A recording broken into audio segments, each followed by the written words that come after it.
నాకు బీజేపీ జెండా ఉన్నంత వరకు నేను సచ్చిన ఇదే జెండా మీద వస్తాను చెప్పి అన్నాను. అన్న కూడా ఆఫరించాను. అన్న వాళ్ళు మా అన్న వాళ్ళంతా ఆర్ఎస్ఎస్ బీజేపీ.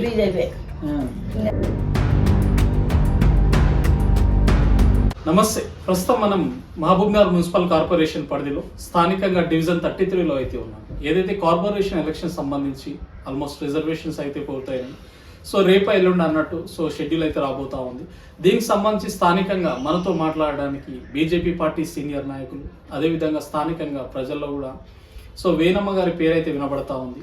వారి మాటల్లోని మరి స్థానికంగా వారి యొక్క పర్సనల్ లైఫ్ కానీ, వారి యొక్క పొలిటికల్ లైఫ్ కానీ, రేపు ప్రజల ఆశీస్సులు వచ్చిన తర్వాత కార్పొరేటర్గా గెలిచిన తర్వాత డివిజన్ కోసం ఏమేం చేద్దాం అనుకుంటున్నారు, ప్రస్తుతం డివిజన్లో ఎటువంటి సమస్యలు ఉన్నాయి, ఇలా పలు అంశాలపై వారితో మనం మాట్లాడే ప్రయత్నం అయితే చేద్దాం. నమస్తే అమ్మా.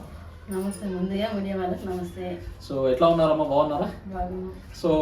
ముఖ్యంగా మీ పొలిటికల్ లైఫ్ తీసుకుంటే ఎప్పటి నుంచి అమ్మా, మీరు ఎప్పుడు స్టార్ట్ చేసారు మీ కెరీర్? నేను 2008 నుంచి పార్టీలో ఉన్నాను, బీజేపీ పార్టీలో. ఇంతవరకు ఏ పార్టీలోకి నేను వెళ్ళలేదు, బీజేపీలోనే రన్ అవుతున్నాను.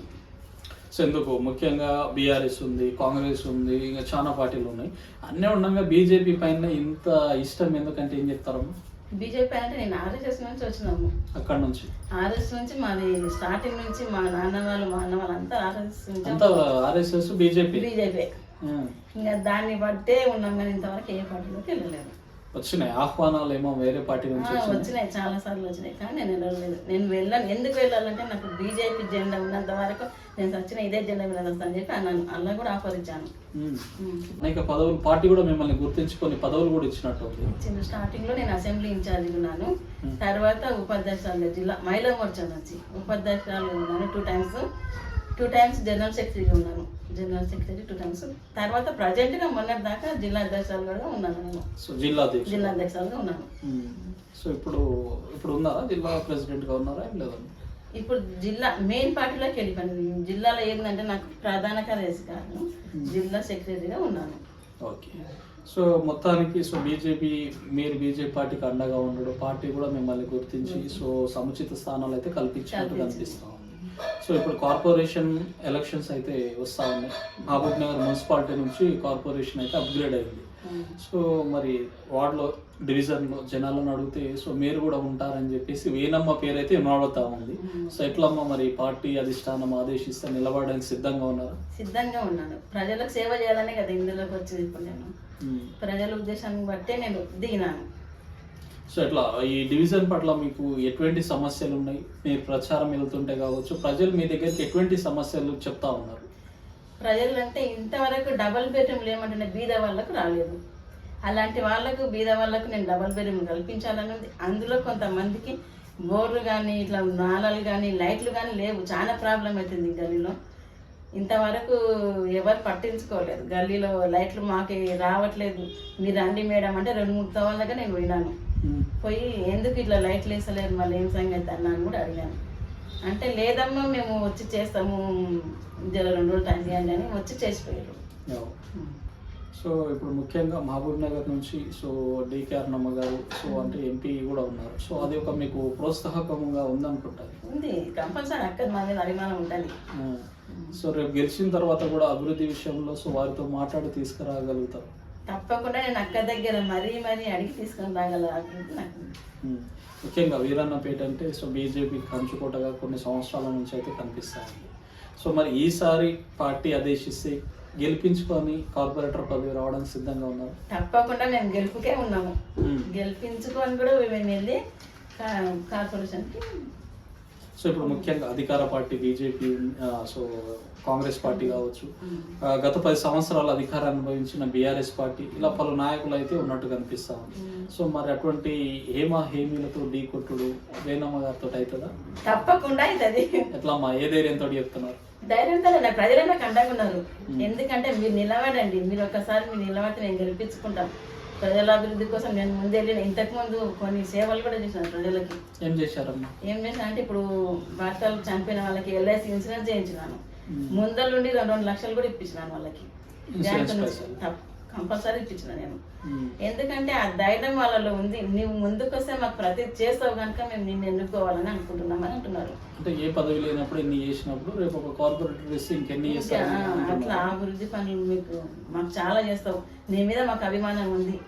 మీరు ఇప్పుడే పదవి లేనప్పుడే మీరు మాకు ఇట్లా చేసిండ్రు, ఇప్పుడు నువ్వు ఒక హోదాలో ఉన్నావు అనుకుంటే మాకు ఎన్ని చేస్తామని వాళ్ళు అంటున్నారు. అందుకోసం ముందుకు వచ్చాను. సో ఇప్పుడు ఒక మహిళగా అయితే ముందరికి వస్తూ ఉన్నారు, ఎట్లా ఇల్లుని చూసుకోవాలి, రాజకీయాలు కూడా చూసుకోవాలి, ఇట్లా రెండు బ్యాలెన్స్ చేసుడు అవుతుందా?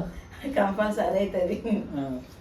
నేను అప్పుడు పార్టీ కోసమే నేను ఇంట్లో పని చేసుకొని హైదరాబాద్లో మీటింగ్ ఉంటే కూడా మార్నింగ్లో చేసి వెళ్ళిపోతుందని. ఇప్పుడు ఎందుకు నేను చేసుకోలేను? ఇదే వార్డు, ఇదే డివిజన్ అంటారు. ఇదే డివిజన్. ఇంట్లో పని చేసుకుంటాను, పార్టీ సేవ చేసుకుంటాను, ప్రజా సేవ కూడా చేసుకుంటాను. ఇట్లా మా పొలిటికల్ ఫ్యామిలీ ఏం చేస్తారు? సార్ కానీ పిల్లలు కానీ ఎంతమంది? మా బాబు డాక్టర్, ఒకడే బాబు. ఒక బాబు సెటిల్ ఫ్యామిలీ, 2 పిల్లలు. సో ఎట్లా ఉంటుంది సార్ యొక్క సపోర్ట్? ఏ విధంగా ఉంటుంది? సార్ సపోర్ట్తోనే కదా నేను పార్టీలోకి వచ్చిన. సార్ సపోర్ట్, బాబు సపోర్ట్, ఇద్దరు నాకు వెనక ధైర్యం ఉన్నందుకే నేను ఈ పార్టీలోనే ఎదుగుతున్నా.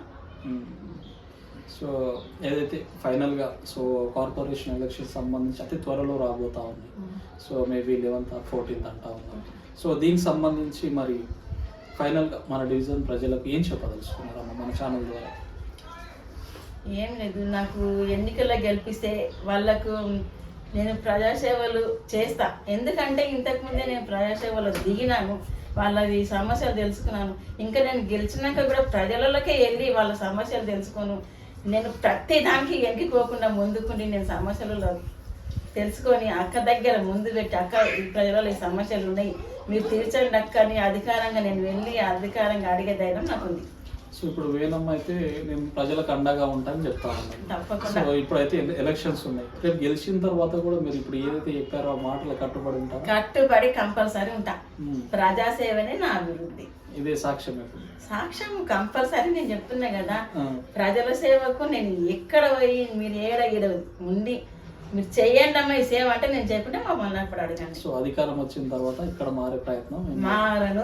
మారబోను. నేను పుట్టి పెరిగింది ఎందులో అంటే బీదోళ్ళ దాంట్లో, బాగా ఉన్నోళ్ళ దాంట్లో పుట్టి పెరిగిన.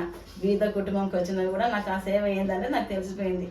అందుకే ప్రజాసేవ చేయాలని అభివృద్ధిలో నేను ముందుకు వస్తున్నా. సో ఇది ఏదైతే స్థానికంగా వేణమ్మ గారి మాటలు. సో ఏదైతే డివిజన్ 33లో ఎలక్షన్ సంబంధించిన ఒక హడావిడి అయితే నెలకొన్నది. సో దీనికి సంబంధించి కూడా బీజేపీ పార్టీ ఆదేశిస్తే, ప్రజలు ఆశీస్సులు ఇస్తే సో 100% నిలబడి గెలవడానికి కూడా సిద్ధంగా ఉన్నారని చెప్పేసి గతంలో కూడా వారు స్థానిక సమస్యల పట్ల, సో గతంలో ఏదైతే ఇన్సూరెన్స్ గురించి కావచ్చు, మహిళలకు అనేక విధాలుగా తన స్థాయికి తగ్గట్టు సో సహాయ సహకారాలు అయితే ముందున్నా అని చెప్పేసి, అంటే ఏ పదవి లేనప్పుడు అన్ని చేస్తే రేపు ఒక కార్పొరేటర్ అనే పదవి ఇచ్చిన తర్వాత ఇంకెటువంటి అభివృద్ధి కార్యక్రమాలు చేస్తా అని చెప్పేసి వారి మాటల్లో ఒక వివరణ ఇచ్చే ప్రయత్నం అయితే చేస్తూ ఉన్నారు. కాబట్టి రాబోయే ఎలక్షన్లో సో డివిజన్ నుంచి ప్రతి ఒక్క ఓటర్ ఆలోచన చేయాలి. సో మనకు అవసరానికి కావచ్చు, ఆపత్కాలంలో ఎవరు అండగా నిలబడతారు, సో రేపు మనం ఏదైనా ఒక సమస్యతోటి వెళ్ళినప్పుడు మనకు ఎవరు కరెక్ట్ స్పందన ఇస్తారు, వీటన్నిటిని ఆలోచన చేసుకొని మనము రేపు కార్పొరేటర్ అనే సీటులో సరైన వ్యక్తికి, సమర్థవంతమైన వ్యక్తిని ఆ సీటులో కూర్చోబెట్టినప్పుడే డివిజన్ అనేది అభివృద్ధి విషయంలో ముందరికి వెళ్ళడానికి అవకాశం ఉంటుంది. కాబట్టి వీటన్నిటిని ఆలోచన చేసుకొని రాబోయే ఎలక్షన్లలో సరైన వ్యక్తిని గెలిపించుకుంటారని కోరుకుంటాను. ఓకే అమ్మా, థ్యాంక్ యూ.